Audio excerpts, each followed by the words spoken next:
It was 2:42 a.m. when I first heard it. The buzzing of the overhead lights had been driving me mad for the past hour, but that sound, it was something else. Something different. I had been working the night shift at a 24-hour convenience store in the middle of nowhere for 3 months, and at this point, I thought I had seen and heard it all. But what happened that night? It changed everything. The first few weeks on the job had been uneventful. It's a quiet town, nothing but miles of empty roads and the occasional drunk who stumbles in for a pack of smokes or a bottle of whiskey. I wasn't scared of much. Sure, it was late, and the store was often deserted, but I didn't mind. I'd put on my headphones, blast some music, and try to survive the hours until 6 a.m. when I could go home and sleep. That night, though, was different. I was sitting behind the counter, scrolling through my phone, when I heard the first thud. It came from the back storage room, just beyond the shelves of snacks and canned goods. My heart skipped a beat. The sound echoed through the empty aisles, and it was followed by a second, louder, thud. Almost like something, or someone, was banging against the wall. I stood up, my stomach knotting. My mind raced. I'd checked the cameras before the shift started, and there was no one else in the store.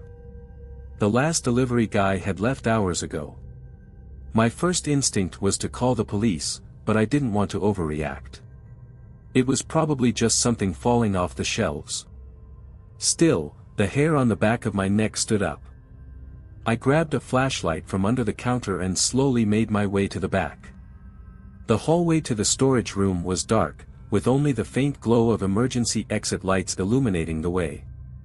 As I reached the door, I stopped.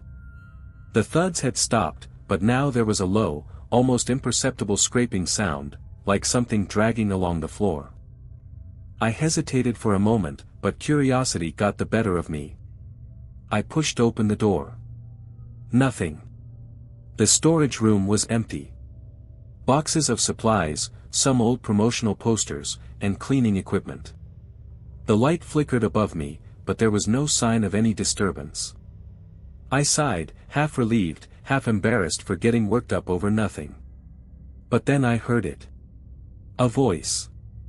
It was a soft whisper at first, coming from behind one of the stacks of boxes. I couldn't make out the words, but it was unmistakably a voice. I held my breath, straining to listen.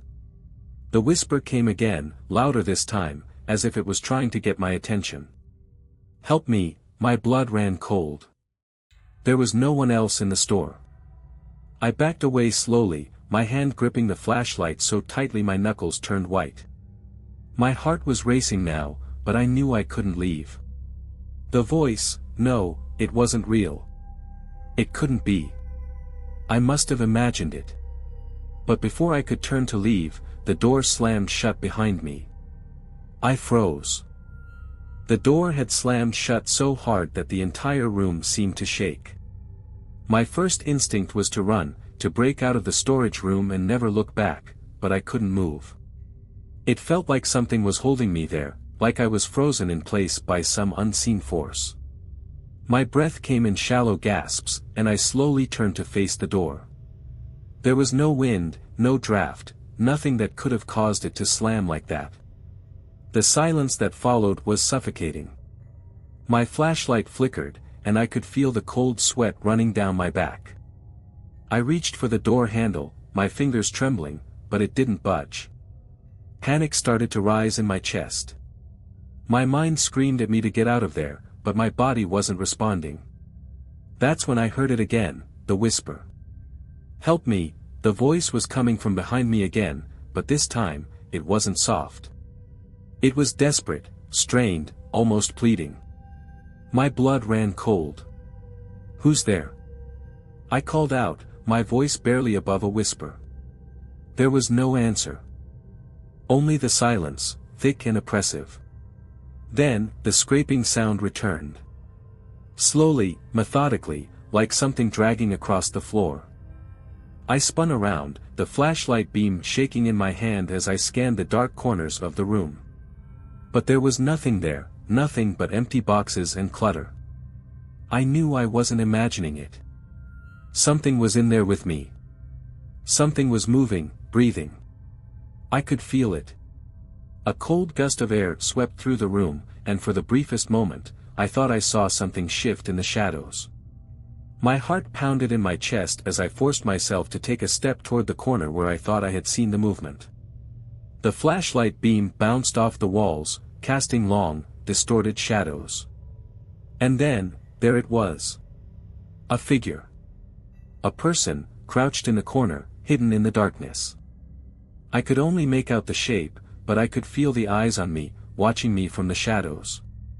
I wanted to scream, to run, but my voice failed me. I could feel the weight of the air in that room, suffocating me. The figure, if that's what it even was, didn't move. It just sat there, unmoving, as if it were waiting. Then, without warning, it stood up. Slowly, unnaturally slow, as if every movement was deliberate. The flashlight flickered again, and for the briefest second, the light caught the face of the figure. My heart nearly stopped. The face was pale, too pale. Its features were distorted, almost unnatural, like something that didn't belong. Its eyes were wide open, black as coal, and I could see the hint of a smile on its lips, too wide, too sharp. I backed away, stumbling over boxes, my breath coming in panicked gasps. The thing didn't chase me, but it followed me with those dead eyes, never blinking, never moving. My hands were shaking, and I knew I had to get out of there. I turned back to the door, pulling at the handle again, but it still wouldn't open. I hammered on the door with my fists, screaming for help, but there was no answer. There was only that damn scraping sound again, closer now, so much closer. And then I heard it. A low, guttural laugh. The figure stepped into the light, its face now inches from mine. It whispered, its breath cold against my skin, "You shouldn't have come." I couldn't move. My entire body was paralyzed with fear. The laugh still echoed in my ears, a sound that seemed to ripple through my bones. I wanted to scream, but my throat felt like it was closing up. I couldn't look away from the thing standing in front of me, its face so close now that I could feel its cold breath on my skin. "You shouldn't have come," it repeated, its voice a hoarse whisper that sent shivers down my spine. In that moment, I realized it wasn't just its face that terrified me, it was the silence. There was no sound, no footsteps, no noise from outside. Just the suffocating stillness in the air, broken only by that bone-chilling whisper. The clock above the counter, which had been ticking away loudly in the background all night, suddenly stopped. It was as if time itself had come to a halt. I was desperate, my mind scrambling for any possible escape. My eyes flickered toward the shelves, the ones stacked with bottles and cans of energy drinks. Maybe I could grab something to throw at it. But just as I took a step back, the figure moved. It didn't walk. It didn't even move in a way that made sense. One moment it was standing inches away from me, and the next, it was right behind me, its cold fingers brushing against my neck. I didn't dare turn around. I couldn't. "Why are you here?" it asked. The voice was now lower, almost mocking, as though it knew exactly why I was there. My heart was pounding in my chest, my ears ringing. I had to get out of that room. I had to. Without thinking, I lunged for the door again, pulling and yanking the handle with all my strength. Nothing. I beat on the door with my fists, the sound echoing through the cramped room, but it wouldn't budge. Panic began to set in. The figure was still there, just standing behind me, its presence so oppressive that it felt like it was pressing on my chest. "Help me," I whispered, the words slipping out of my mouth before I could stop myself. I didn't know why I said it, but it felt like the only thing that could possibly break the suffocating tension. It was then that I heard it again, the voice. Only this time, it wasn't the figure. It was something else. Something far more real. A loud banging sound, distant but growing louder, coming from the front of the store. I froze, my breath caught in my throat. Was it someone else? Someone who had come in? Was it, help? The figure didn't seem to react to the noise. It just stood there, watching me with those dead eyes. I moved cautiously towards the door, my heart thumping so loudly I thought it might give me away. The banging continued, faster now, more frantic. I could hear the faint sounds of footsteps pounding the floor outside. I didn't care. The door was the only thing between me and whatever was waiting on the other side. Without thinking, I grabbed the fire extinguisher by the door, ready to break the glass if I had to. The moment my fingers wrapped around the cold metal, the room shook. The lights flickered again, this time, with a violent, erratic pulse that sent my heart into my throat. It was as if something was trying to tear the very walls apart. That's when I heard it. A low, guttural growl, like an animal, no, like something far worse, coming from behind me. It was close. I turned around in a blur of motion, my grip tightening around the extinguisher. The figure was no longer standing still. It was moving toward me. But it wasn't walking. It was crawling. Crawling toward me with its hands splayed unnaturally wide, its fingers bending at horrific angles. Its eyes never left mine. The growl grew louder, more feral, and in that moment, I realized something terrible. This thing wasn't just trying to scare me. It was playing with me. My panic reached a boiling point. I had to get out. I had to survive. My body moved before my mind could catch up, smashing the fire extinguisher against the glass door. It shattered with a deafening crack, and I rushed through the opening, barely feeling the jagged edges of glass scrape against my skin. I didn't look back. I ran out into the night, my legs moving faster than they ever had before. I didn't care where I was going, just as long as I was far, far away from that thing.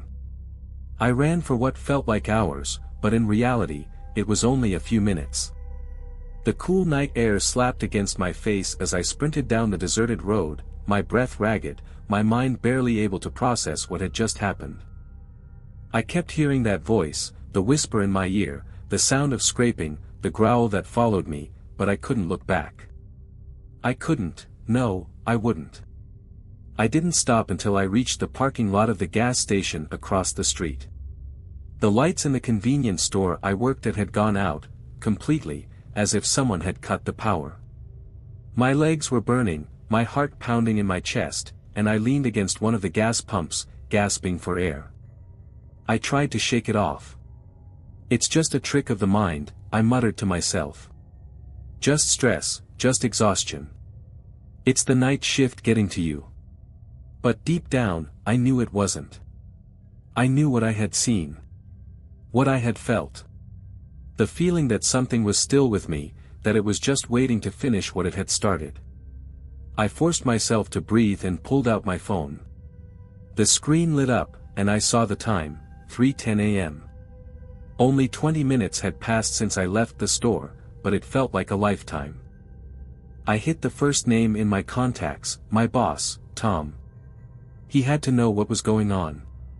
If I could just get someone else to confirm it, maybe I wouldn't feel so insane. Maybe I wasn't the only one who'd felt that presence. The phone rang. Once, twice, and then it clicked. Tom. I said, my voice trembling. Tom, you need to get over here. Something's wrong with the store. There was a pause on the other end. Caleb, it's 3 a.m. What the hell are you talking about? His voice sounded groggy, annoyed.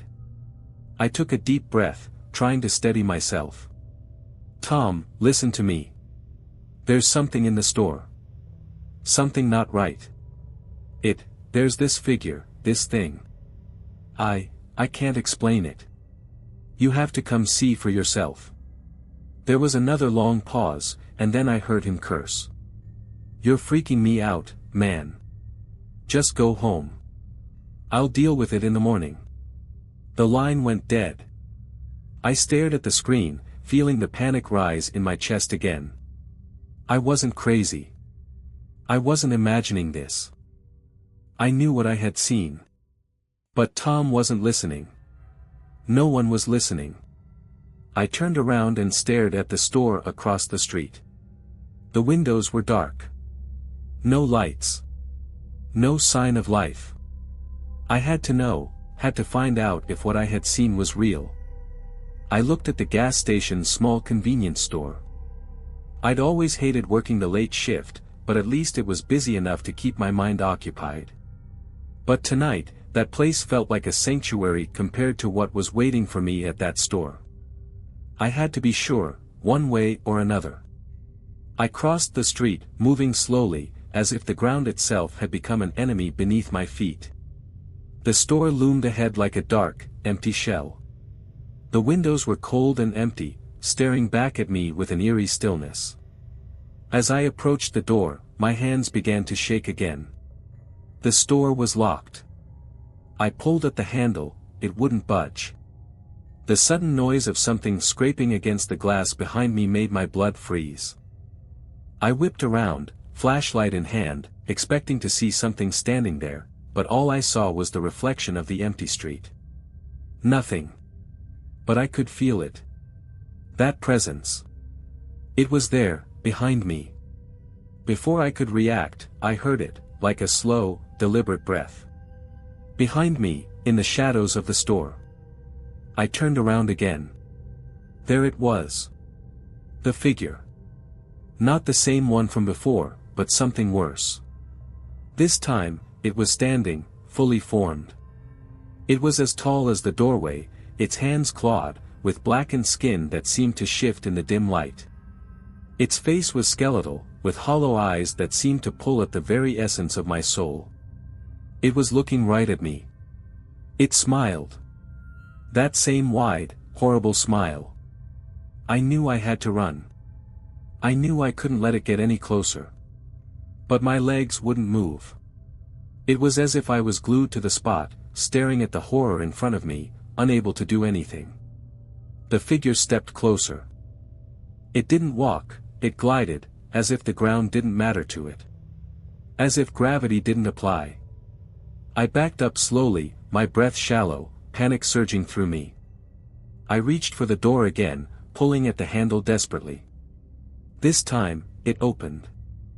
I didn't even think, I just stumbled inside, slamming the door behind me. The figure didn't try to follow. For a moment, I thought I was safe. But then, I heard the whisper. "Come back." I pressed my back against the door, my chest rising and falling in frantic breaths. My body was shaking uncontrollably, but I couldn't stop. I had just escaped, but that feeling of being watched didn't go away. The air in the convenience store was thick, too still, like everything was holding its breath. I stood there for a long time, just staring at the door, praying the thing outside would leave.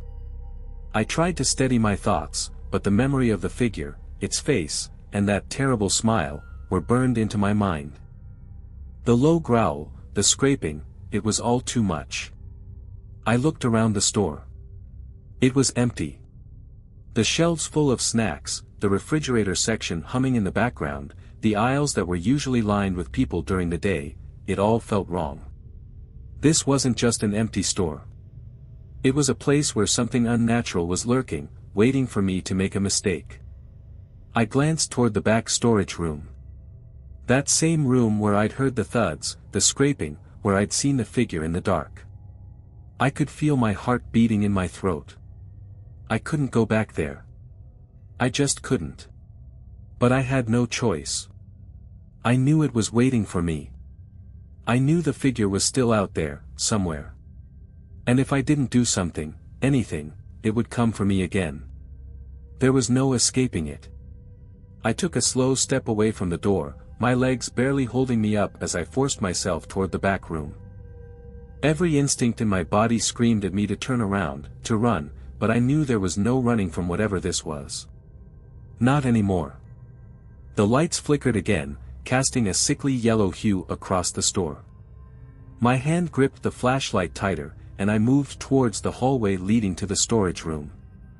The closer I got, the more I could feel it, the air was heavier here, colder. I was standing right outside the storage room when I heard the sound again. A scrape, followed by a low moan. It was coming from inside. My heart nearly stopped. I had to see it. I had to know what was going on. I opened the door slowly, the creaking of the hinges louder than I wanted it to be. Inside, everything was exactly as I'd left it. The shelves, the boxes, the cleaning supplies, all undisturbed. There was no sign of the figure. No sign of anything out of place. But I could feel it. The floor beneath my feet felt different, somehow. My senses were on high alert, my heartbeat pounding in my ears. I took another step inside, the door falling shut behind me with a soft click. Suddenly, the scraping sound started again. But this time, it was louder. It was all around me, coming from every corner of the room. I turned in a circle, my flashlight cutting through the dark, trying to catch whatever was making the noise. And then, I saw it. From the shadows, a hand shot out, long and gnarled, its fingers twisted in unnatural angles. It gripped the edge of the nearest box, and before I could react, another hand followed. The figure pulled itself into the light, dragging itself across the floor like a creature from a nightmare. It wasn't walking. It was crawling, its body twisted, its limbs contorting in ways no human body should. The smile was still there, that horrible, wide grin that stretched unnaturally across its face. It didn't speak this time. It didn't need to. It was clear that it wanted one thing, and one thing only. Me. I backed away, my breath coming in ragged gasps, but it wasn't enough. I wasn't fast enough. The creature lunged. I barely had time to react before its cold, clawed hand shot out and grabbed my leg, pulling me toward it. I screamed, trying to break free, but its grip was like iron. Its other hand reached for my throat, its fingers twitching, ready to choke the life out of me. But then, just as I thought it was over, I heard the crash. The door to the storage room flew open, slamming into the wall with a deafening bang. The figure froze, its attention snapping toward the sound. I didn't hesitate. I kicked as hard as I could, using every ounce of strength I had left to free myself from its grip. My foot connected with its chest, sending it stumbling backward. Without thinking, I bolted for the door. I didn't look back. I couldn't. I could feel the thing behind me, feel it gaining on me, its heavy breathing like a distant roar. But somehow, I made it out. I stumbled out of the back room and back into the main store, collapsing against the counter. The thing stopped just inside the doorway. It didn't cross the threshold. It seemed to be stuck, as if it couldn't come any closer. I didn't know what to do. The creature was right there, but it couldn't touch me.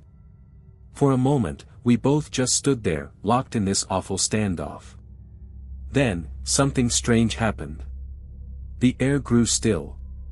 The temperature dropped even further, and I could see my breath in front of me. And the figure? It started to fade. Slowly, as if it were dissolving into the air itself.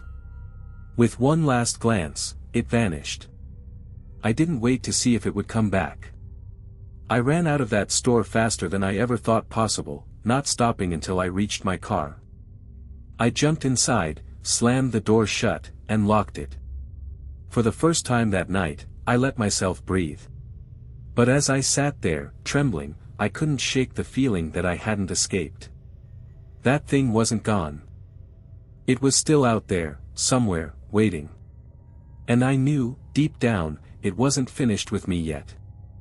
I didn't go back to that store. Not for a long time. For days, I couldn't shake the feeling that something was watching me. Every shadow felt like it was moving, every creak in the floorboards felt like it was the sound of something creeping up behind me. I tried to go on with my life, tried to push the memory of what had happened from my mind, but it haunted me. Every time I closed my eyes, I saw that smile, those black eyes, and the sound of scraping, always so close. I quit my job at the convenience store. I didn't even give notice. I just packed up and left, and for a while, I thought I was free. But I wasn't. 3 weeks after that night, I got a call from Tom, the manager.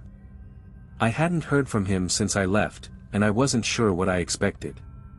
Maybe he'd been doing some work at the store and needed me to come in and help. Maybe he'd heard rumors or figured something out. But when I picked up the phone, his voice was shaky. "Caleb. I need you to come back," he said, his voice trembling. "Something's wrong. The store, it's not just you. It's happening to everyone." I didn't respond. My blood ran cold, and I felt that familiar knot in my stomach tightening. "What's happening, Tom?" I asked, my voice hoarse. "The people who work the night shift, they're disappearing, Caleb. They're vanishing. I don't know how to explain it, but I need your help. Please, just come back."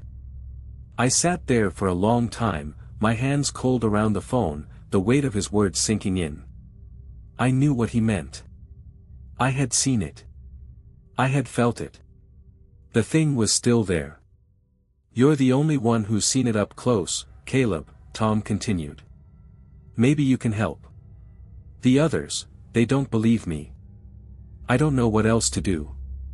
Please, you have to come." I couldn't bring myself to answer right away. I wanted to say no, to hang up and forget everything, but I knew deep down I couldn't. I wasn't the only one. "Okay," I said, my voice barely a whisper.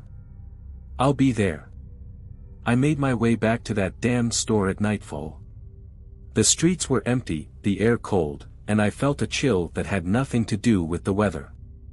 My hands gripped the steering wheel tighter than I ever had before, and I couldn't shake the feeling that the thing was watching me. Waiting. When I pulled up to the store, it looked exactly the same as I remembered it. The flickering lights outside, the worn-down sign hanging above the door. The parking lot was empty, just like before. Tom was waiting outside when I stepped out of my car.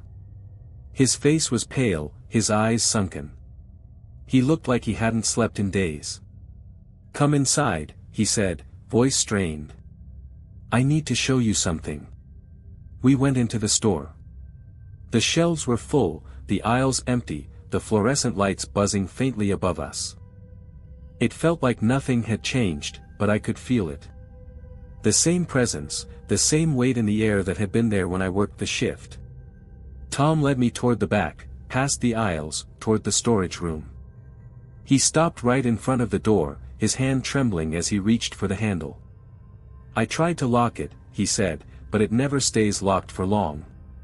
He opened the door. The storage room was just as I remembered it. The shelves, the clutter, the stacks of boxes, but there was something else. The walls were covered with scratches, long, deep gouges that seemed to stretch from one side of the room to the other. The floor was littered with items that had been torn apart, and in the far corner, I saw something that made my stomach turn. It was a pile of clothes. The clothes of the night shift workers who had vanished. Tom's voice trembled as he spoke. "It takes them. One by one. We don't know why, but it's always the same. The whispers. The scraping. The thing that watches. It doesn't stop. And now it's coming for me, Caleb. I know it." I stared at the pile of clothes, my blood running cold. This was worse than I imagined. Tom wasn't the only one. The thing had been taking people for weeks, and no one had said a word. No one had even noticed. Before I could respond, I heard it. The faintest sound, like a breath. I turned around. And there it was. Standing in the doorway, just like before. It wasn't even moving. It was waiting. The same pale, skeletal face. The black eyes. The twisted smile. It was here, and it had come for us both. Tom started to scream, but I didn't stay to hear it. I ran. I didn't dare look back. My heart was pounding in my chest, every footstep felt like it would be my last.